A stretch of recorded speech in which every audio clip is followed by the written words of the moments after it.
In this video, we'll talk about how things went very wrong in 2008 and what kind of effect it had on the Icelandic economy.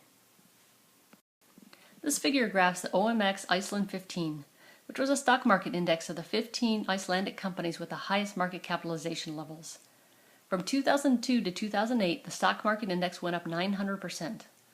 As you can see, though, the index falls precipitously in 2007, so much so that the stock index from 1998 to 2008 is ranked as the worst performing index in the world. The index actually had to be discontinued in 2009 because so many of the companies that made up the 15 had gone bankrupt or had been nationalized by the government. There were already warning signs in financial markets in 2006 and 2007, but it wasn't until when Lehman Brothers went bankrupt in September of 2008 that the crisis really hit in Iceland. Banks are required by regulators to hold a certain amount of liquid assets, and they borrow and lend in the interbank market constantly to make sure that they cover this amount. When Lehman Brothers went under, the interbank market, which had already shown strain, completely froze up. Banks stopped lending to each other because of the increased uncertainty. Glitnir, the smallest of the three main banks in Iceland, was the first to realize that they had a possible liquidity crisis on their hands. They asked the government for help, but before any plan could be put into place, the situation suddenly got much worse. The very day that the government was going to step in to help Glitnir Bank, Iceland's finance minister, Arni Mathiesen, had an uncomfortable chat with Alistair Darling, Great Britain's finance minister, and pictured here.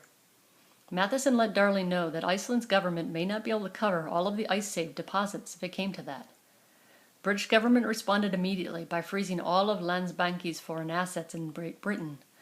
It did so by putting the bank in the same category as terrorist organizations like Al-Qaeda. As you might imagine, Iceland's policymakers were not amused at Great Britain's actions or the messages sent about Landsbanki. On what turned out to be a very busy day, Britain took over the UK subsidiary of Iceland's third major bank, Kaupthing, because it said it was unlikely it would be able to pay back its depositors. This move crippled Kaupthing, as spooked depositors quickly withdrew their money. The next day, the Icelandic government had to nationalize the bank. So within less than a week, all of Iceland's major banks failed. They represented 85% of the banking sector in the country. This figure charts the exchange rate between the Icelandic krona and the euro. That is, it's the number of krona that were necessary to buy 1 euro. From January to October 2008, the krona lost more than 40% of its value. On October 7th, the central bank pegged the currency to the euro at the rate of 131 to 1. On October 8th, they were forced to give up the peg and allow the krona to float. At one point, the krona-euro exchange rate rose to 340, at which point the authorities temporarily suspended trading in the currency. After an agreement was signed with the IMF, the currency began to stabilize, albeit at a much depreciated rate than before. As I mentioned previously, Icelanders had gone on a borrowing binge from foreign banks. Unfortunately, those loans had to be paid off in the foreign currency in question. When the krona was continuously rising, that was not a problem. But now that the krona had sharply depreciated, the debt burden was crushing. It also made the price of imports go up by about 85% from 2007 levels. The crisis is estimated to have destroyed wealth equal to about 7 times Iceland's GDP. The combination of depositor losses, along with the losses to foreign creditors, is thought to equal 5 times Iceland's GDP. And the losses stemming from the crisis to Iceland's residents is equivalent to 2 times Iceland's GDP. Public and private debt was equal to 300% of GDP, and this is even after a massive amount of private debts were written off as uncollectible.